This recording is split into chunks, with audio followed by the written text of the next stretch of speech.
Quando surge o nosso Palestra Imponente, eu sou o João Sunchod e hoje aqui estamos com um convidado muito mais do que especial, o goleiro Bruno, foi campeão da Copa do Brasil pelo Palmeiras em 2012. Bruno, muito obrigado por falar com a gente dessa entrevista, tudo bem?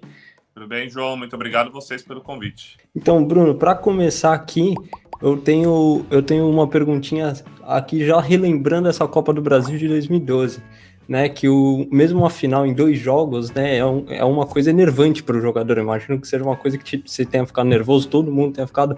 Como que era o vestiário do Palmeiras e como que o Felipão fez para amenizar essa situação ali? Nosso vestiário era muito bom, né? A gente não tinha esse problema de vestiário, nada. O Felipão sabia manejar muito bem ali todo mundo muito envolvido. E, na verdade, a gente pegou muita confiança com a semifinal, né? Porque todo mundo dava o Palmeiras como eliminado, o Grêmio era a principal força para ser campeão, e a gente acabou fazendo 2 jogos espetaculares e acabou passando para a final, e aí deu muito mais confiança para a gente na final, né? Mesmo com todo aquele episódio do Barcos, logo antes, no dia do jogo do primeiro jogo, da apendicite, tudo. Mas, de novo, como o Felipão tinha todo esse domínio sobre o grupo inteiro, o Betinho entrou, fez a diferença ali nos 2 jogos também. E afinal, em 2 jogos é muito. Assim, não é melhor nem pior. É diferente porque em um jogo você não pode errar, né? Então, errou, não tem aquele segundo para consertar. Os 2 jogos você consegue ter um dia ruim, porque nem todo mundo consegue estar bem no mesmo dia, então você consegue ter um dia ruim e vai lá e dá para consertar no segundo jogo ainda. Um jogo não, um jogo é pauleira e tem que dar o seu melhor, mínima chance de erro. Certo, a gente viu isso também nessa final da Libertadores, né? Que os times estavam mais receosos para não errar e não perder, né? Sim. E, Bruno, em 2012, você estava substituindo o Marcos, né? Que era o grande nome do Palmeiras, assim, na história. Você acha que isso pesou um pouco na sua temporada? Não, eu acho que não, porque, assim, eu sempre falei que substituir o Marcos nunca foi um fardo, nunca foi uma coisa pesada, entre aspas, né? Foi sempre uma honra toda vez que a gente entrava, e ali não era substituir, porque o Marcos é insubstituível, né? Nunca vai existir outro no mesmo nível, pelo menos para mim, e então era dar sequência no trabalho que vinha sendo feito, e o mais difícil a gente conseguiu, que foi logo um título, né? Logo, assim, 4, 6 meses depois da aposentadoria dele, a gente conseguiu ser campeão, mas aí depois o decorrer do ano acabou não sendo tão bom. Individualmente, para mim foi muito bom, foi o ano que eu mais joguei, tive uma sequência muito boa no Brasileiro, cometi pouquíssimos erros, mas coletivamente para o Palmeiras foi um segundo semestre para se esquecer. Bom, já que você já puxou esse assunto, né, do segundo semestre, queria que você lembrasse, né, como foi ir do céu ao inferno tão rápido em uma temporada, que vocês chegaram ao ápice com o título de uma Copa do Brasil, um título importante. O Palmeiras só tinha vencido uma em 98 até então, e depois vocês foram o segundo rebaixamento também da história do Palmeiras. E o Palmeiras estava um longo período sem um título nacional também, né? Eram quase 12 anos, né? Desde aquela... 2000, né? Que foi a Copa dos Campeões, se eu não me engano, né? Uhum. Então, era 12 anos sem um título nacional, pesava. A gente tinha sido campeão paulista em 2008, bateu na trave em 2009, depois veio de 2010 e 2011 temporadas abaixo da média. Então, aquele título foi fantástico, foi fundamental, a gente não troca por nada, mas depois quando a gente foi acordar para o Brasileiro, já era muito tarde, né? Porque o Felipão acabou poupando, se eu não me engano, a gente jogou uns 8 jogos antes das finais da Copa do Brasil.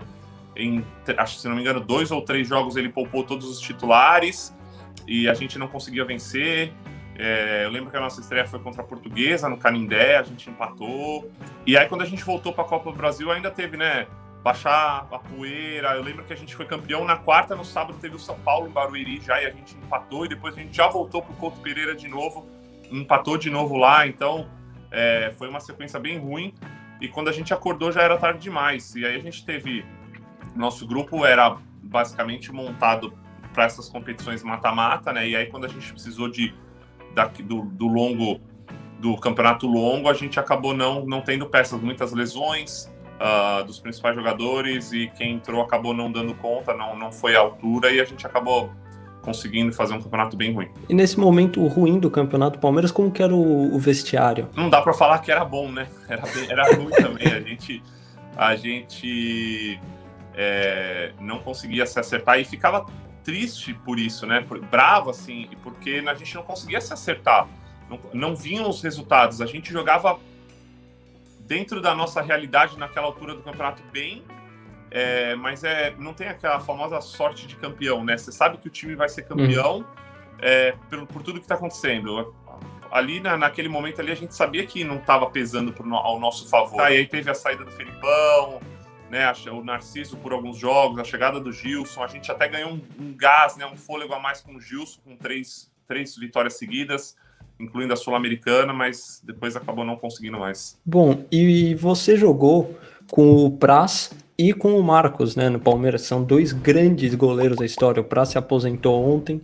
Como foi dividir vestiário com esses dois grandes nomes? Convivi com o Marcos a minha vida inteira praticamente, desde que eu cheguei no Palmeiras eu conheço ele e assim, para mim é um dos maiores ídolos que eu tenho, juntamente com o Evair, são os dois meus grandes ídolos tanto no Palmeiras quanto no futebol, né? E foi muito legal ter convivido, aprendido tudo com ele, não só dentro de campo, mas fora de campo também. O Marcos é essa pessoa fantástica que todo mundo vê aí, para quem não conhece ele pessoalmente. E a gente tinha liberdade de brincar um pouco, de conversar, Marcos, eu acho que você podia ter feito isso naquele gol, Bruno, e se você fizesse isso, tá? Então a gente tinha bastante essa liberdade, a gente foi criado assim, né? O Pracidelli criou a gente assim, então foi muito legal. Eu tenho um orgulho muito grande disso, vou levar pro resto da minha vida. E o Praz também, né?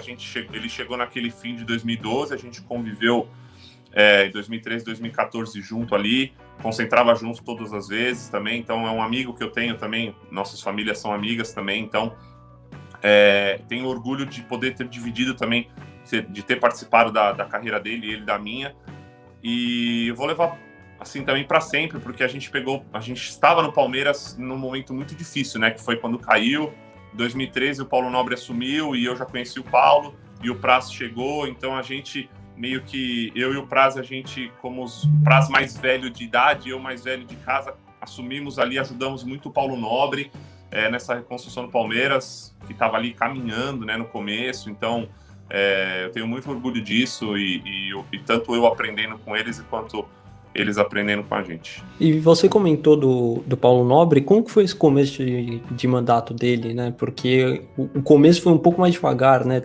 Teve a Série B, depois quase caiu e depois deslanchou em 2015 com Copa do Brasil de novo. Como que foi para vocês?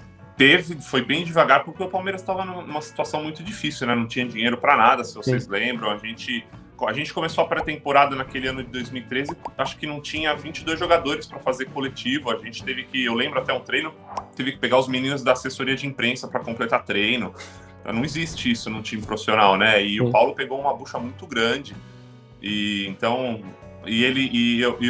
fico feliz assim que ele confiava bastante em mim, então, de novo, eu e o Praz, a gente sempre estava lá na sala dele conversando e ele sempre expunha pra gente, ele desabafava quando precisava, e se a gente precisava de alguma coisa do grupo para ele, então a gente sempre teve esse diálogo desde o primeiro dia de pré-temporada, mas foi uma situação bem complicada ali, teve aquela troca do Barcos pelos jogadores do Grêmio, a gente precisava de quantidade naquela época, né, mais do que qualidade, por incrível que pareça, mas acabou dando tudo certo depois de 2014, foram os 2 primeiros anos para pavimentar o terreno ali, e depois acabou deslanchando e hoje o Palmeiras está nessa situação muito graças a ele. E agora você está morando nos Estados Unidos, né? Uhum. Você tem conseguido acompanhar o time do Palmeiras? O fuso horário atrapalha às vezes? Eu moro em Portugal, né? Eu sei como é essa loucura de fuso horário. Aqui são só 2 horas do Brasil, então na maioria das vezes dá para acompanhar. Não passa muito jogo aqui. Eu acompanho mais por notícias e melhores momentos. A Copa do Brasil e a Libertadores eu tenho conseguido assistir, que passa aqui sim. Brasileiro é mais difícil, mas estou sempre ligado nas notícias e sempre conversando com o pessoal também, principalmente com os goleiros, né? Que eu tive o prazer de trabalhar com os 3 hoje que estão lá. E você, em 2012, foi o melhor goleiro daquela Copa do Brasil. Em 2015, quando o Palmeiras foi campeão de novo, o Praz foi o melhor goleiro, com aquela histórica campanha dele. E agora o Everton tá fazendo chover no gol do Palmeiras, é um dos grandes goleiros do país. Você acha que ele consegue também esse prêmio de melhor goleiro da Copa do Brasil? Consegue. Hoje, se eu não me engano, da Copa do Brasil hoje em dia é votação popular, né? Igual da Libertadores foi, o que não acho muito justo, né? Porque você abre para uma votação popular e uma torcida engaja mais em votar e aí acaba sendo meio injusto. Até nada contra o Marinho na Libertadores, mas os números do Rony foram muito melhores do que o do Marinho, claro. E ele acabou sendo eleito o melhor jogador.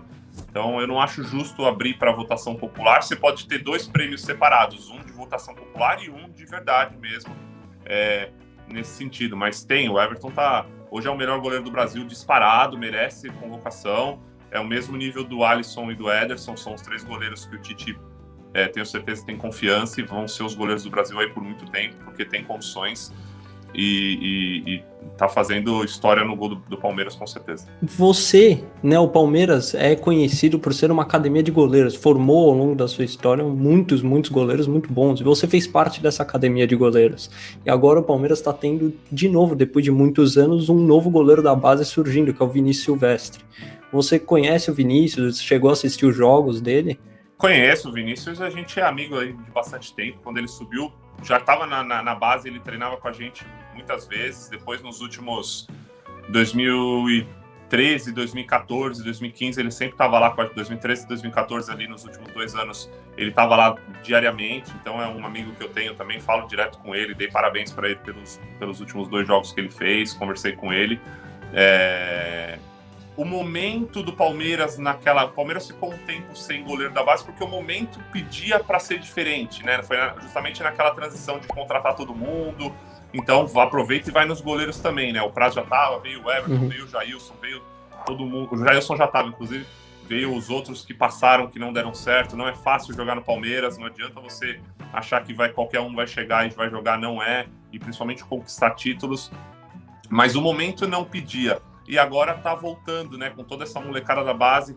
Vinícius saiu, pegou experiência, pegou rodagem, jogou fora, voltou e agora é o melhor momento para ele, com certeza, voltar e tá mostrando mais uma vez porque merece essa chance. Certo, e você comentou, acho que agora para fechar, né? Você comentou sobre a molecada da base. O que você tá achando desses novos meninos que estão surgindo? O Palmeiras há muitos anos não tinha tantos jogadores de base jogando e tantos jogadores jogando tão bem. O Palmeiras tem, acho que, puxando um pouquinho a sardinha para o meu lado, acho que a última safra melhor assim do Palmeiras que acabou dando mais certo na base foi a minha, né? Foi lá dos meus tempos de sub-20, Wagner Love, Diego Souza, Glauber, Daniel Marques, Edmilson, todo esse pessoal, Francis, o Wendel, e até de Palmeiras B também, né? E depois foi muito pouco aproveitado. E, de novo, o momento não pedia isso, porque o Palmeiras era um jejum muito grande de títulos. O Palmeiras precisava ser campeão, a cobrança era demais, então era mais goleiro e menos jogadores, né? E aí, tanto é que a gente só conseguiu ser campeão em 2008 porque acabou montando um time praticamente do zero com o Vanderlei, né? Trouxe praticamente todo mundo ali. Mas agora é o momento certo. Eu tive com o pessoal no começo de 2020, aqui quando eles vieram na Florida Cup, eu estava cobrindo para uma rádio aqui brasileira, então eu pude acompanhar a pré-temporada, fiz uma visita para todo mundo, e ali nos 2 primeiros jogos, acho que se buscar um tweet meu aí daquela época, eu já tinha falado lá, né? Muito bom, a molecada muito boa, já tinha anotado para o Patrick de Paula, quando ele entrou no jogo, acho, se eu não me engano, contra o New York City, um dos 2 jogos que ele entrou e foi muito bem, então já dava para ver que tinha condições de jogar sim. E depois deslanchou, né? Mesmo com tudo que aconteceu, apesar de tudo que aconteceu, né? De paralisação no campeonato e tudo, e essa molecada tá mostrando o trabalho que vem sendo feito na base. E tomara que não pare por aí, né? Tomara que tenha essa mescla sempre. E isso mostra que você não precisa montar super time se você tem um trabalho muito bom de base, né? Você pode mesclar, adaptar quando você tem jogador de qualidade, claro. Claro, então foi isso, Bruno. Muito obrigado por participar aqui, por perder aqui 15 minutinhos falando comigo e dando essa entrevista, viu? Foi muito bom. Muito obrigado. Obrigado a vocês. Um abraço para todo mundo. Um prazer. Sempre que precisar, é só ligar.